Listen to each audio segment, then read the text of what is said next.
ഞങ്ങളോട് പഠിപ്പിക്കുന്നത് ലാ തജിദു ഖൗമൻ യുഅ്മിനൂന ബില്ലാഹി വൽ യൗമിൽ ആഖിരി യുവാദൂന മൻ ഹബ്ബല്ലാഹ വറസൂലഹു വലൗ കാനൂ ആബാഅഹും ഔ അബ്നാഅഹും ഔ ഇഖ്വാനഹും ഔ അശീറതഹും ഉലൈക കതബ ഫീ ഖുലൂബിഹിമുൽ ഈമാൻ വഅയ്യദഹും ബിറൂഹിൻ മിൻഹു വയുദ്ഖിലുഹും ജന്നാത്തുൻ തജ്രി മിൻ തഹ്തിഹൽ അൻഹാർ.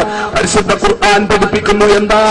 ഏതെങ്കിലും ഒരു മനുഷ്യനോട്, ഏതെങ്കിലും ഒരു സാധാരണ വ്യക്തിയോടുള്ള ബന്ധമല്ല ഈ നിൽക്കുന്ന വിശ്വാസികൾക്ക്. ഇന്തോനേഷ്യ മുതൽ മൊറോക്കോ വരെ നീണ്ടു കിടക്കുന്ന ഇസ്ലാമിക് റിപ്പബ്ലിക്കിൽ താമസിക്കുന്ന കോടാനുകോടിയിലധികം വരുന്ന കോടാനുകോടിക്കണക്കിന് വരുന്ന വിശ്വാസികൾക്ക് മഹാനായ പ്രവാചകൻ വിശ്വഗുരു മുഹമ്മദ് മുസ്തഫ സല്ലല്ലാഹു അലൈഹി വസല്ലം തങ്ങളോടുള്ള ബന്ധം ഭാര്യമാരോടുള്ള ബന്ധം പോലല്ല, മക്കളോടുള്ള ബന്ധം പോലല്ല, മാതാപിതാക്കളോടുള്ള ബന്ധം പോലല്ല, രാഷ്ട്രീയ മേലാളന്മാരോടുള്ള ബന്ധം പോലല്ല. പിന്നെയോ ആ ബന്ധം വിശുദ്ധ ഖുർആൻ പറയുന്നു അല്ലാഹുവിനോടും അവന്റെ പ്രവാചകനോടും ആരെങ്കിലും യുദ്ധപ്രഖ്യാപനം നടത്തിയാൽ, പ്രവാചകനെയും അല്ലാഹുവിനെയും ആരെങ്കിലും ആക്ഷേപിച്ചാൽ, ആരെങ്കിലും അധിക്ഷേപിച്ചാൽ, അങ്ങനെ അധിക്ഷേപിക്കുന്ന ജനവിഭാഗത്തോട് സന്ധിയാകാൻ ഒരിക്കലും വിശ്വാസികളെ കൊണ്ട് കഴിയില്ല. ആ അധിക്ഷേപിക്കുന്നത് ന്യൂമാൻ കോളേജിലെ നക്കാപ്പിച്ച വാങ്ങി ജീവിക്കുന്ന ഏതെങ്കിലും ഒരു നാണംകെട്ട മൂന്നാംകിട എംപോക്കി പ്രൊഫസറായാലും, അതല്ല ഏതെങ്കിലും പത്തനംതിട്ടയിലെ ചുങ്കപ്പാറയിൽ കൊണ്ട് നടന്നിട്ട് പുസ്തകം വിട്ടിട്ട് അതിൽ നിന്ന് കിട്ടുന്ന നാണയത്തുട്ടുകൾ കൊണ്ട് കാശ് വാങ്ങി അരി വാങ്ങി കഴിച്ചിട്ട് കഞ്ഞി വെച്ച് കുടിക്കേണ്ട ഗതികേട് അനുഭവിക്കുന്ന ഏതെങ്കിലും ഒരു സാധാരണക്കാരനായ ലോഹധാരിയായ പാസ്റ്ററല്ല, ആരായാലും ശരി. എന്ന് മാത്രമല്ല, ആക്ഷേപിക്കുന്നത് അവരുടെ സ്വന്തം പിതാക്കന്മാരായാലും, പാസ്റ്ററായാലും മാത്രമല്ല, ന്യൂമാൻ കോളേജിലെ പ്രൊഫസറായാൽ മാത്രമല്ല, പ്രവാചകനെ ആക്ഷേപിക്കുന്നത് സ്വന്തം പിതാക്കന്മാരായാലും, മക്കളായാലും, കുടുംബക്കാരായാലും, ബന്ധുക്കളായാലും, അള്ളാഹുവിന്റെ പ്രവാചകനെയും അള്ളാഹുവിനെയും ആരെങ്കിലും ആക്ഷേപിച്ചാൽ അവരോട് സന്ധിയാകാൻ വിശ്വാസികൾക്ക് കഴിയില്ല. ഇത് പറഞ്ഞിട്ട് വിശുദ്ധ ഖുർആൻ പറയുന്നു, അങ്ങനെ സന്ധിയാകാതെ ഏത് ഘട്ടത്തിലാണിതെന്നറിയോ? എന്റെ പ്രിയപ്പെട്ട സഹോദരങ്ങൾ അറിയണം.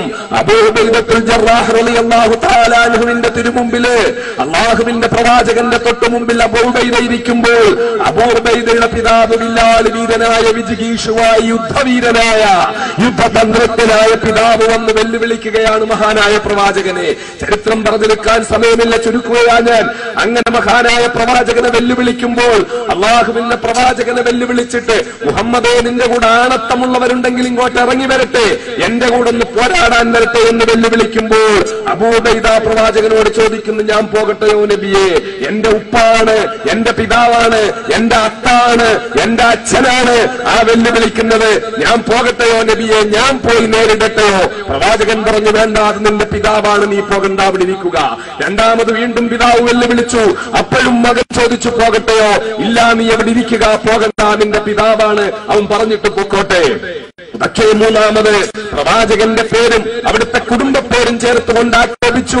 ആരും ആണത്തമുള്ളവരിന്റെ കൂട്ടത്തിലില്ലേ എന്നോട് നേരിടാനെന്ന് ചോദിച്ചപ്പോൾ പിന്നെ പ്രവാചകന്റെ അനുമതിക്ക് വേണ്ടി കാത്തു നിൽക്കാതെ അബൂ ഉബൈദത്തുൽ ജറാഹ് അതാ ചാടിയിറങ്ങുകയാണ് രണാങ്കണത്തിലേക്ക്, തന്റെ പ്രിയപ്പെട്ട പിതാവിന്റെ മുന്നിലേക്ക്.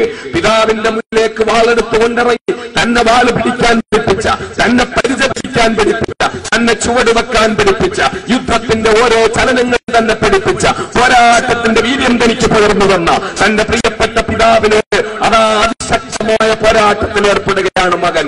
നീണ്ടു നിൽക്കുന്ന പോരാട്ടം, മകനും പിതാവും തമ്മിൽ ചരിത്രത്തിൽ വളരെ വിരളമായി മാത്രം നടന്നിട്ടുള്ള പോരാട്ടം. ആ പോരാട്ടത്തിൽ വാളുകൾ കൂട്ടിമുട്ടുമ്പോൾ, വാളുകൾ തമ്മിൽ കൂട്ടിമുട്ടുന്ന ചിൽച്ചിൽ ശബ്ദം പുറത്തേക്ക് വരുമ്പോൾ, തീപ്പരികൾ പറക്കുമ്പോൾ, സഹാബാക്കൾ അത്ഭുതത്തോടെ നോക്കി നിൽക്കുമ്പോൾ, അന്തരീക്ഷത്തിലൂടെ ഏതാനും മിനിറ്റുകൾ നീണ്ട പോരാട്ടത്തിന്റെ ഒടുവിൽ ഒരു തല അന്തരീക്ഷത്തിലൂടെ ഫുട്ബോൾ പോലെ പറക്കുകയാണ്. ഫുട്ബോൾ പോലെ പറന്നു പോകുന്ന തല ആരുടേതായിരുന്നു? അബൂ ഉബൈദയുടെ പിതാവിന്റെ തലയാണ്. അള്ളാഹുവിന്റെ പ്രവാചകനെ ആക്ഷേപിച്ച പിതാവിന്റെ തല പറന്നു പോയിട്ട്, വെട്ടി ആ തല പറന്നു പോയിട്ടും അബൂ ഉബൈദ കൊണ്ട് മതിയാക്കിയില്ല. വാളുണ്ട് എന്ന് തടച്ചുകൊണ്ടിരിക്കുന്ന